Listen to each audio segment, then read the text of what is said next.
morning tropa! Today is February 14, 2026. Araw ng mga puso, kaya nakaka-polo tayo. Papasok tayo ng trabaho mga tropa. For today's video mga tropa, samahan nyo ako bago ako pumasok ng trabaho.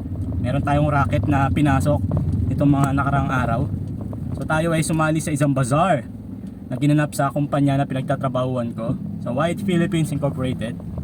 So yung bazaar na yon is binibigyan ng chance na magbenta yung mga business-minded na mga empleyado tulad ko, mga micro-entrepreneur. Ang kagandahan sa bazaar na to mga tropa, hindi lang ako yung matutulungan, kundi yung isa nating kasama sa trabaho na kailangan ng financial support. So part ng kikitain ko o kikitain namin sa bazaar mapupunta doon sa nangangailangan ng tulong na aking kasamahan. So win-win situation tayo mga tropa. Kumita ako, at the same time nakatulong pa tayo. Pasensya na kayo, alubak dito sa dinadaanan natin. So ngayong araw mga tropa, pupunta muna tayo doon sa sinasabi kong racket ko. Walang iba kundi ang buko roll. So meron kasi kami yung voucher worth 300 pesos. So nag-isip ako ano ba yung pwedeng mabili ng 300 pesos na galing sa Cabuyao, Laguna. So when you say Cabuyao, Laguna, buko roll agad ang pumasok sa akin kasi dito nagmula yung buko roll, original buko roll. Kaya yun agad ang naisip ko, oo nga no, 300 pesos buko roll, kaso kulang pa. So dinagdagan ko ng Spanish bread. Yun. So voucher namin na 300 pesos, isang buko roll na 10 pieces, box na yon. Tapos isang box din ng ating Spanish bread. O diba, ayos na ayos yun. Ngayon pupuntahan na natin, kukunin na natin bago ako pumasok ng trabaho. Ang pasok ko is alas 2, time check, alas 12 na ng tanghali. Inagahan ko para hindi ako magahol sa oras. Kasi syempre, pagdating doon, i-arrange pa natin, di ba? Kapangalanan ko pa para hindi magulo. Kasi maraming umorder sa atin, tapos iba-iba ng shift. So, iniwasan ko na mawalan yung mga nakalista.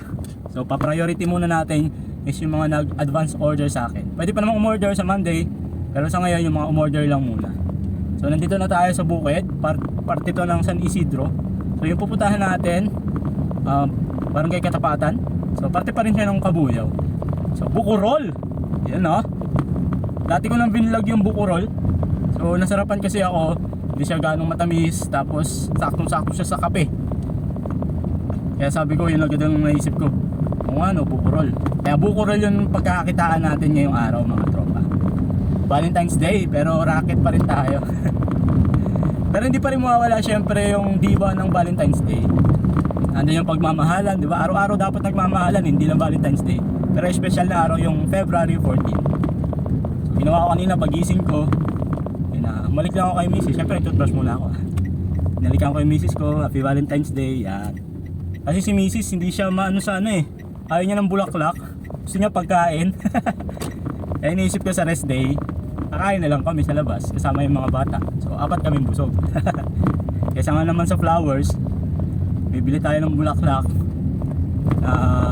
Magkano rin ang bulaklak ngayon. Tapos malalanta lang. Pero syempre hindi ako against doon kasi nung nililigawan ko si Mrs. lagi nagsawa na siguro sa bulaklak. Gusto na pagkain. I encourage everyone na maging ano tayo mga tropa, maging madiskarte tayo, di ba? Mga ganito pagkakataon, binigyan tayo ng chance sa company na magbenta. Why not, di ba? Walang mawawala, kikita talaga tayo. Basta maganda lang yung strategy natin. Make sure lang, halimbawa pagkain nyo ibibenta nyo, kailangan bagong luto, malinis. Iwasan natin yung sasama yung tiyan ng mga customer nyo. Tapos as much as possible, para sa akin sakto lang, para hindi ka masiraan. Kasi yung pagkain pag di nabenta, sayang. Pwede mo naman kainin, pero kung sobrang dami ng sobra, lugi ka talaga. Kaya make sure na kung susobra ka man, isa, dalawa lang, di ba? Pwede mo kainin yun, pero kung napakarami, lugi. Kaya maging wise din, hindi basta-basta. At the same time, sa panahon ngayon, kailangan talaga tayo maging madiskarte. Kasi pamilyado ka na di ba? Hindi mo kailangan yung pride mo na mahihiya ka kasi ganyan sasabihin ng tao. Hindi. Kailangan isipin mo yung pamilya mo. Para kanino ba yung ginagawa mo, yung pagbebenta mo?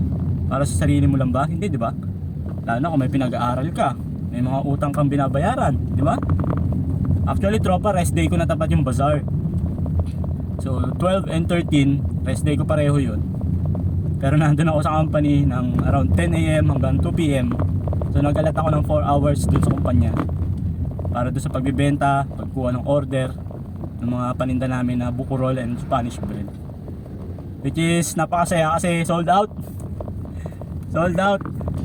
Ang saya kasi may kita kami ni Mrs. Pero yung kita na yun, hindi ko na pinakailaman, binigay ko na kay Mrs. Siyempre si Mrs. naman ang nagbabudget sa lahat. At the same time, tulungan naman kaming dalawa. So, part ng kikitain namin, o lahat ng kikitain namin, kay Mrs. yun mapupunta. Iba naman yung sa akin, laruan naman yung sa akin. Pero hindi ko pa rin pinapabayaan yung laruan. Yan, bilis ng oras ko mga tropa. Imagine, may laruan ka na, may ganito ka pang buko roll. Kulang na kulang yung 24 hours si Tonton, nagbablog pa, tulad ngayon, So by tomorrow, laruan naman tayo, may delivery naman tayo ng mga laruan. So pasensya na sa mga customer ko sa laruan, na nangako ako na ngayon yung delivery, pero hindi naging posible kasi nga marami tayong ginagawa. Tapos umulan pa, kaya cancel yung deliver ng laruan. Buti na lamang at mababait yung customer natin, pinaliwanag ko na sobrang busy ko. Sabi ko pwede ba bukas na lang, Sunday. So pumayag naman. Maraming salamat mga tropa. So bukas naman, maaga na naman tayong gigising, para hindi naman sa buko roll, para naman sa laruan, sa mga binibenta ni Tonton. So susort naman natin yun tomorrow morning. Check natin kung kumpleto yung mga laruan na nabayaran nila. Mostly kasi bayad na yun. Proceed tayo sa JNT. Tapos noon, pasok na naman tayo ng trabaho. Grabe si Tonton, di ba? Kaya yung mga bata dyan na magpapamilya, i-enjoy nyo na yung buhay nyo habang wala pa kayong pamilya, habang wala pang responsibilidad.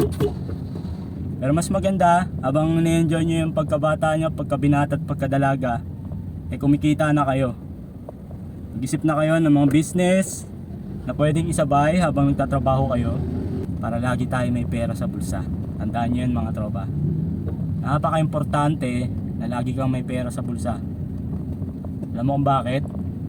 Pag wala kang pera sa bulsa, tatapak-tapakan ka ng mga nasa paligid mo.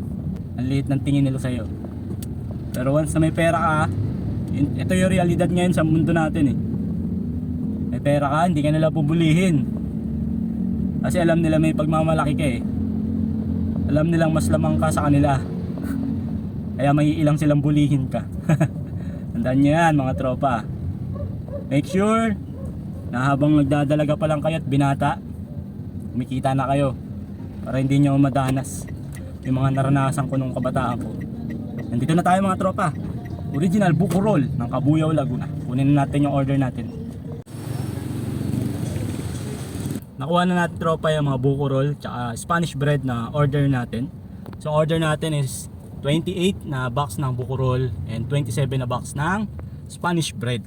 Nangangamoy dito sa kotse mga tropa. Ito pinagtataka ko eh. Di ba nagbibenta tayo? Pero tayo, wala tayong kakainin na ganito. Nakalimutan ko magpasobra. So sabi ko, order pa ako ng isang set. Wala na daw. So mangyayari sila, may buko roll tsaka Spanish bread. Ako wala. Traffic na mga tropa, tapusin ko na itong video. Laging tatandaan, lagi dapat tayo may pera sa bulsa, para hindi tayo mukhang kawawa. Buti pa si Tonton. Peace. Bye bye.